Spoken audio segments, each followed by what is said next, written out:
की जो तारीफें हो रही हैं आज उन्होंने कहा। मैं भी इस टॉपिक पे आता हूँ, मैं इस पे अभी आता हूँ। पहले तो मैं ये बता दूं ना आपको, हाँ। ये जो ट्रूप्स जो बड़ा हमला करने की तैयारी कर रहे हैं, जो आपने कोरिया से अपनी मूव की आर्मी को यहाँ पे लाने के लिए और 5,000 ट्रूप अपने आइलैंड्स को उतारेंगे, ये बात का ख्याल रखिएगा, Iran is not alone, Iran is Russia and China. अच्छा, यानी कि आप कह रहे हैं कि ईरान अकेला नहीं है, रशिया इसके साथ है। जी हाँ, रशिया और चाइना साथ है, इसीलिए वो इतना पहलवान बना हुआ है। और वो दूसरी चलो पहलवान तो बना, वो डिजर्विंग करता है, लेकिन उसको पता है कि चाइना और रशिया बात करें, पर डट के मुकाबला कर रहा है वैसे ईरान, ये बात है, ईरान को अप्रिशिएट करना चाहिए उसके काम को। चाइना अपना टैरिफ का बदला ले रहा है, रशिया अपना जो है ना यूक्रेन का बदला ले रहा है, और ये दोनों कंट्रियों ने कहा तो लगे रहो मुन्ना भाई, हम तुम्हारे साथ हैं। और जब तक ये दोनों ईरान कभी भी सरेंडर नहीं करेगा, ये वॉर लंबी हो जाएगी, लंबी ना होती भी नजर आ रही है ना, वो तो देखे हटने के लिए तैयार ही नहीं है। नहीं, ये लंबी जब होगी, जब इन्फेंट्री आएगी बीच में, पैदल फौज को डालेंगे आप किसी के, आप मोहल्ले के अंदर घुसेंगे, फिर पता चलेगा। एक और आपको पता है 6,000 7,000 साल पुरानी ईरान की हिस्ट्री, ईरान को तो कोई मिटा ही सका ही नहीं आज। पता नहीं कैसे मिटाएंगे ईरान को, मुझे तो समझ में नहीं आ रहा। दूसरी बात ये कि ईरान तो इस बारे में डिनाई कर रहा है कि हमारे लिए तो कोई नेगोशिएशन हो ही नहीं रही, हमारे तो रिप्रेजेंटेटिव कहीं भी नहीं जा रहे, तो कोई पैगाम ही नहीं भिजवाया, ना कोई पैगाम आया।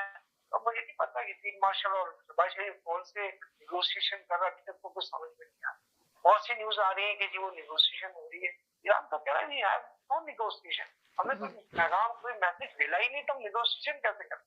हमारे 5 प्रकार है प्रोग्राम, इनको आप 5 को मान लीजिए, 15 बॉक्से में डाल दीजिए, जो 15 इन्होंने टर्म्स एंड कंडीशन भेजते हैं वो ईरान मानने के लिए तैयार नहीं।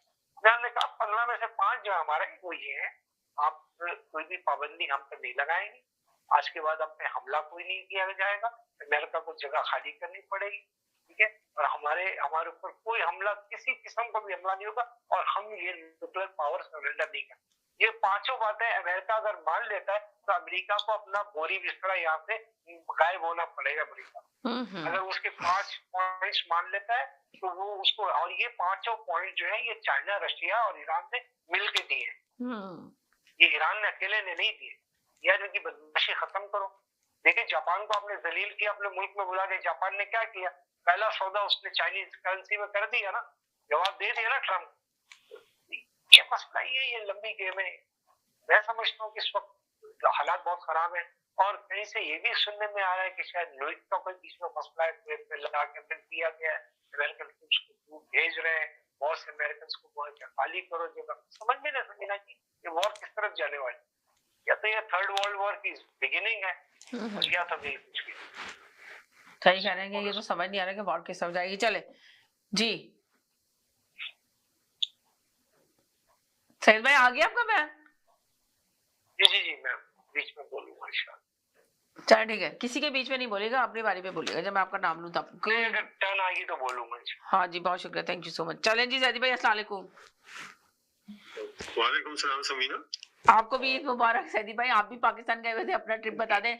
इन्होंने सैयद भाई से मैंने पूछा, इन्होंने कुछ बताया नहीं, होगा पीआईए से गया था, पीआईए से आ गए, इन्होंने कुछ बताया नहीं। आप बताएं आपका कैसा रहा ट्रिप? नहीं, अल्लाह का करम है, तमाम सुनने और देखने वालों को मेरा सलाम और ईद मुबारक जी।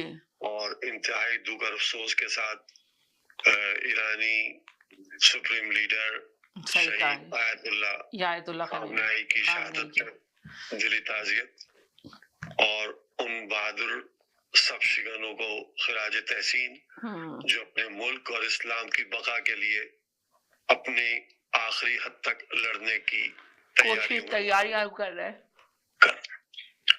उसके साथ इत्तेफाक से मेरा तकरीबन 1-1.25 महीने के लिए था मेरा लंदन और पाकिस्तान का, लेकिन सफर स्मूथ था, लेकिन बहरहाल कुछ पाकिस्तान में कुछ 2 आइज़ा की मेरे इंतकाल की वजह से थोड़ा सा प्रोग्राम अपसेट रहा। बहरहाल अल्लाह मियां उनको अपनी जवाब रहमत में राइट, सही कहा जी। लेकिन बहरहाल 2 दिन पहले मैं अपना वापस सफर मुकम्मल करके अपने मुल्क में आ गया हूँ जी। मौजूदा नए वतन में हूँ।